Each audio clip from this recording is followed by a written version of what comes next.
Take a look at this clip. If you recognize that button sequence, you know this isn't random. Because that exact combination isn't just an ordinary pattern. It's a cheat code. Specifically, it's the cheat code for full health and armor. The code you enter before starting the game. But what game? That one. But here's the real question. What was it even doing in the Super Bowl halftime show? This wasn't just a nod to video game culture. It was a statement. It symbolized the beginning of something bigger. The start of the game. The moment where you enter fully equipped, full health, ready to go. But in this game, the stakes aren't just about money or fame. The stakes, your entire life. This is the great American game! Okay, let's start here. Millions of people watch the Super Bowl halftime show. Most see entertainment, the flashing lights, the celebrity guest appearances, the feel-good nostalgia of an artist running through their biggest hits.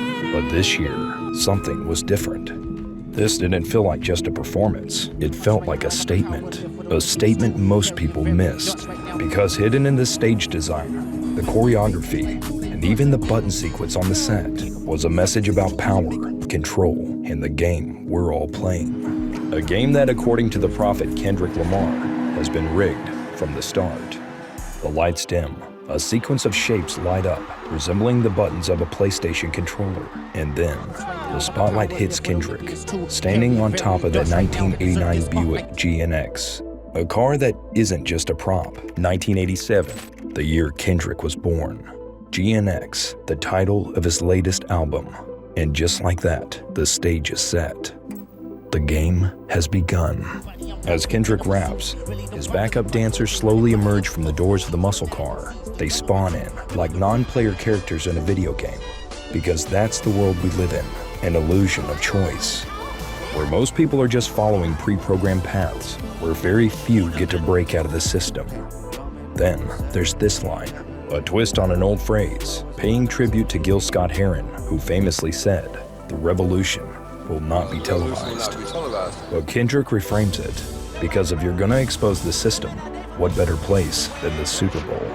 The most watched television event in America, the place where corporate brands spend millions to push their carefully controlled messages, where culture is shaped and sold. So if you want to disrupt the game, if you want to wake up the people, this is the right time. But Kendrick, he's the wrong guy, because he isn't playing along. He's not here to be a puppet, not here to be a sanitized, digestible version of what the industry wants hip-hop to be. He's here to expose America for what it is. And here's where it gets interesting. Could Kendrick also be paying homage to Donald Trump?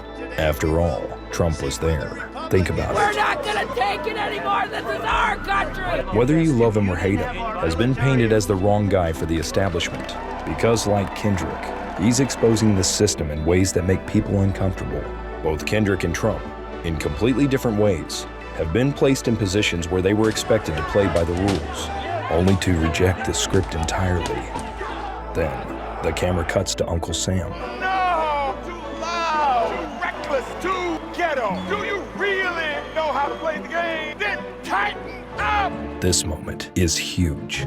It symbolizes exactly how the elites keep the game running, by silencing those who refuse to conform, by telling them, sit down, be humble, which just so happens to be the track that Kendrick performs next. And then we see it, an American flag, split right down the middle. A clear visual representation of a nation divided. But look closer.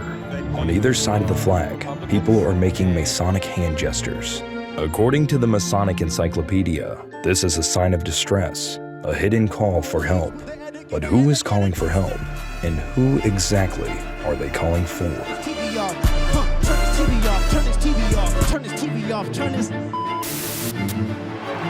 The TV turns off. Game over. Kendrick Lamar didn't just put on a halftime show. He exposed the game, the illusion of control, the cost of success, and the choice we all have to make.